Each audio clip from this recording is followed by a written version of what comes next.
There was palpable excitement as sumo returned to Nagoya today.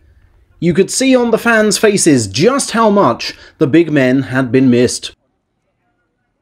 Since 1958, samurai top knots have become a feature of the Nagoyan summer landscape. Since 1965, a feature of this very gymnasium, now hosting its 56th such tournament in sumo's most romantic setting, within ancient castle walls and an actual moat. For these three brave warriors, today was a chance to sample the landscape and distinctly local buzz for the final time in sumo garb. No more glorious Nagoya bouts for them now they've retired. They must try to find new thrills as coaches. But the goodbye we've come to see is a far longer one. The question we want answered, how long? And the 36-year-old Yokozuna can interpret it in much the same way as he can the arena, either as something half empty or half full. Just as 2 years ago has Miyagi-no stable secured the best training facilities for a Hakuho revival, the Toyota Sports Center in the Miyoshigaoka Hills, built in 1973 by the car company synonymous with Nagoya. A July title winner's portrait has been hung for good luck. And hark! I think you can even hear his voice.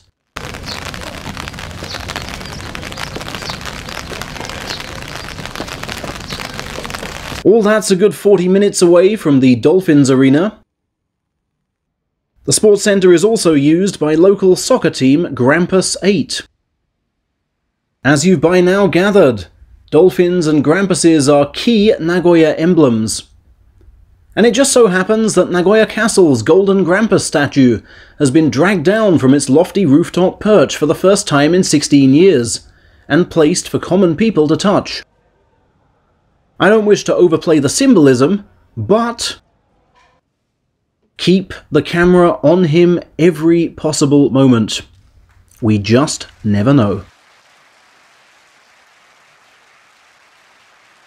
Were the early omens good for him? Here, with student Enho, yes.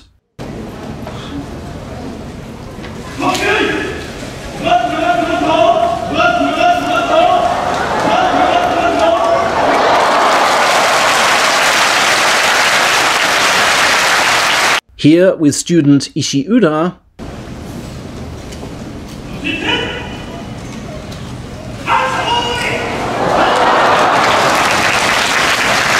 no. His loss by Harima Nage, the first top division one of its kind in the new Imperial era. Later, Hakuho handed the ladle to Terunofuji, and it looked like a baton.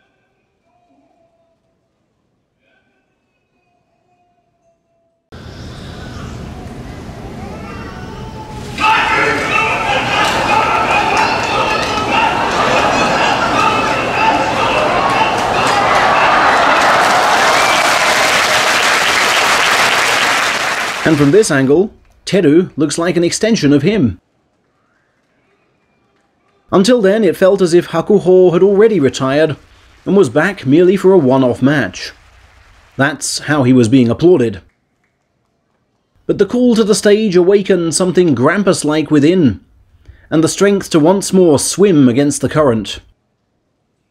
Hakuho psyched himself up to dig deep, perhaps into untapped layers, on that final salt throw, building up the unstoppable flow that has carried him to wins on over 1,000 occasions.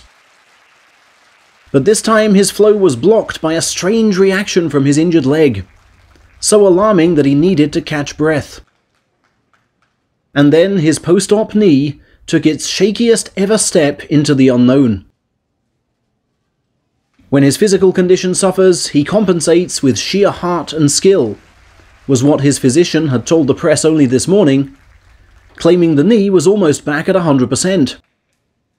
Right there, Hakuho just felt it drop to 70. Would his famed heart and skill still suffice?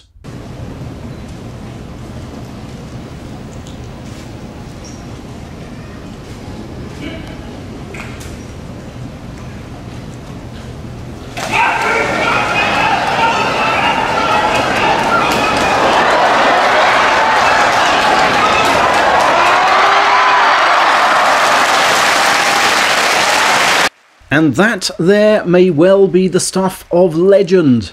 An unbelievable act of offsetting weaknesses, even by his remarkable standards. The scarce suppressed roar of delight should tell you he's relieved.